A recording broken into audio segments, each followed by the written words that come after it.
Punta tayo sa YouTube mga boss. Ayan. Punta tayo sa YouTube. Papakita ko sa inyo. Punta tayo sa search. Lagay natin dyan 12 hours video. Search natin yan. Then, hinaan ko lang yung volume mga boss. Okay, hinaan ko lang yung volume.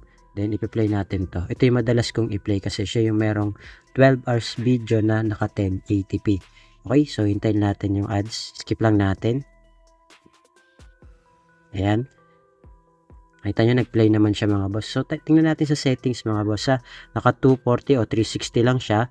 Click natin yung advance. Lalagay natin siya sa 1080p. Okay? Pa-forward natin mga boss. Kaya kung makita nyo, nagpe-play naman siya mga boss. Diba?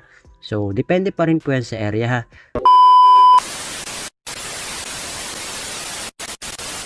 Hello mga boss, welcome back dito sa ating YouTube channel. Kumusta? Salamat nga pala sa walang sawa at patuloy na pagsuporta dito sa ating YouTube channel. Okay, so meron na naman tayong i-update sa inyo mga boss para po sa lahat ng mga gusto pong mapalakas yung kanilang mga internet signal.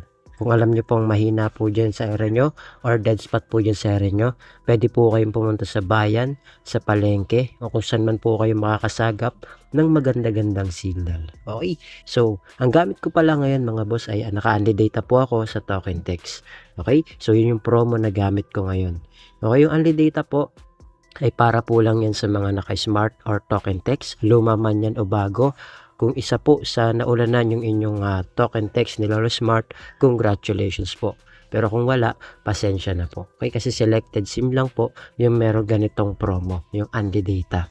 Okay, so ngayon, kung gusto niyo naman malaman kung meron ba kayong unli data na promo, pwede niyo po siyang i-check sa dial asterisk 123 number sign. Okay, para ma-check niyo po kung meron. Kung number 1, may nakalagay dyan unli data, congratulations. Ayan. Pero kung wala po, pasensya na po kasi nga po, selected SIM lang po yung meron yan. At kung nagtatanong naman po kayo kung saan makakabili ng unli data, ay not sure po ako kasi hindi lahat ng nasa online, katulad ng mga FB page, okay, hindi natin sure yan kung legit sila. Okay, pwede nyong gawin, i-check nyo na lang po. Okay, kasi para sure kayo. Kasi sasabi ko na po, hindi lahat ng nasa online ay legit. Okay? So, nasa inyo pa rin po yan kung paano nyo gagawin. Okay? So, yun lang naman sa akin mga boss. Ngayon, simulan natin mga boss yung tutorial. Punta tayo sa settings, connections, mobile networks. Then, i-click po natin tong access point names o yung tinatawag nating APN. So, mag-a-add tayo mga boss. So, ito yung gagawin natin mga boss. Yung pangalan niya, ito po yung ilalagay nyo. StarNet APN 5G. Yan po yung lalagay nyo mga boss. StarNet APN 5G. Click natin yung OK. Tapos yung kanyang APN mga boss, ito po yung lalagay nyo. StarNet.internet. Yan pa. StarNet.internet. So, click natin yung OK. Tapos yung kanyang username mga boss, ito po yung lalagay nyo. At StarNet APN 5G 2026. Click natin yung OK. Tapos yung password niya, same lang din po. At StarNet APN 5G 2026. Pa-flash ko na lang po dyan sa screen para makita niya po. So, click natin yung OK. Then, yung server niya mga boss, ito po, www.google.com. Ayan, click natin yung OK. Tapos, yung kanyang authentication type mga boss, click nyo lang po yung PAP or PAP. Click nyo po yan. Then, yung kanya namang default o APN type mga boss ay naka-default. Wala na po kayong ibang babaguhin. Wala na po kayong idadagdag. Wala na kayong ibabawas. Kundi nakalagay lang dyan ay default. So, click natin yung OK. Tapos, yung kanyang APN protocol mga boss, lagay nyo po siya sa IPv4, IPv6. Ayan. Click natin yan. Then, yung kanyang APN roaming protocol, i-click nyo rin po or i-set nyo rin po sa IPv4, IPv6. Yan, click natin yan. Then, yung kanyang bearer mga boss, ito po. So, naka-unspecified tayo. Bakit po unspecified? Para po yung sa mga naka 2G, 3G, 4G LTE at 5G. Okay? Ngayon, kung gusto nyo naman po mga boss, naka LTE naman kayo, pwedeng LTE lang. Okay? So, pwede rin naman dalawa, unspecified tsaka LTE. So, dalawa yung option nyo. Okay? Pero dahil tayo pangkalahatan nga, So, unspecified tayo. Okay, so click natin yung okay. Then, sisave na po natin siya mga boss. Pag na-save na po natin siya mga boss, click natin yung ginawa nating APN para siya naman po yung maging default natin na APN. Then, ang gagawin nyo po, pwede po kayo mag-airplane mode ng at least 5 to 10 seconds. Okay, kung halimbawa, mahina po yung inyong internet signal para po ma-refresh lang po yung inyong internet data. Okay, then, punta po kayo sa speed test. Mag-download na lang po kayo nitong speed test. Available po yan sa Play Store. Kung wala pa po kayo, okay, para matest nyo po yung APN. Okay, para matest nyo po yung inyong APN o yung inyong internet data. Okay, so kung makita nyo mga boss, yung ping natin, pumapalo siya ng 32. So, dapat dyan mga boss, yung ping nyo at least 15 to 25 ms. Okay, dapat yung download nyo, pumapalo siya ng 20 pataas o 10 pataas. Kung maabot sa inyo ng 50, 60, congratulations. Tapos yung upload nyo, kung umaabot siya ng 5 to 10 pataas, mas maganda.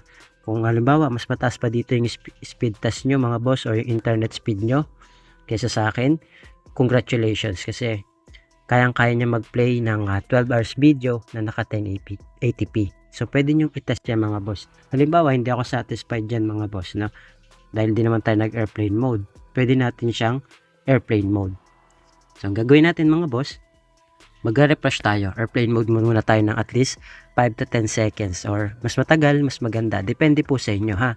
So, gagawin natin, papakita ko lang sa inyo na nag-airplane mode tayo. Then, saka natin siya i-speed test ulit.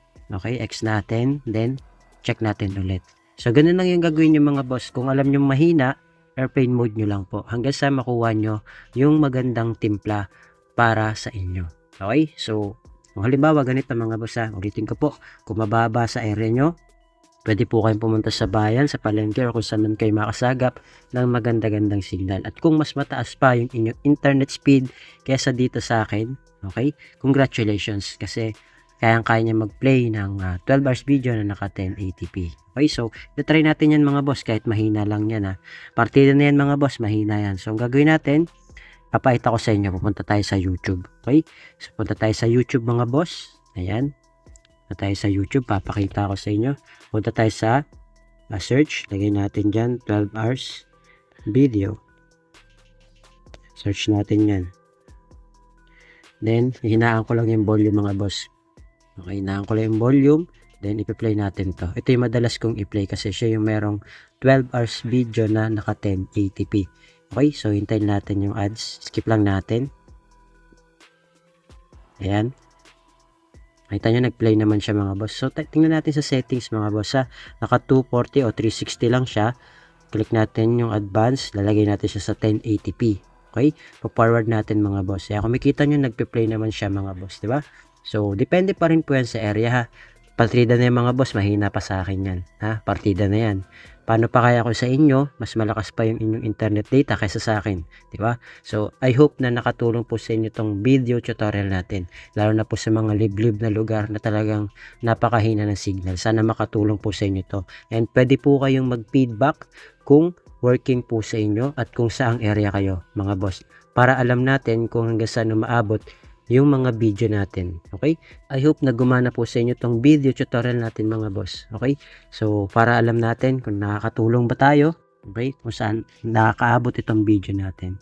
So, I hope na gumana po sa inyo mga boss. Mag-feedback na lang po kayo kung working po sa inyo tong video tutorial natin. Ayun, makikita nyo, kahit i-forward natin siya, diba? Working na working yung mga boss. Okay? So, I hope na gumana po sa inyo tong video tutorial. Share nyo na rin po and mag-like and share. Okay, comment po kayo para alam natin. Okay, so yun lang mga boss. Maraming salamat. I hope na supportahan nyo po itong channel natin. Marami pa po tayong i-update. Okay, so yun lang. Thank you, God bless. See you on my next video.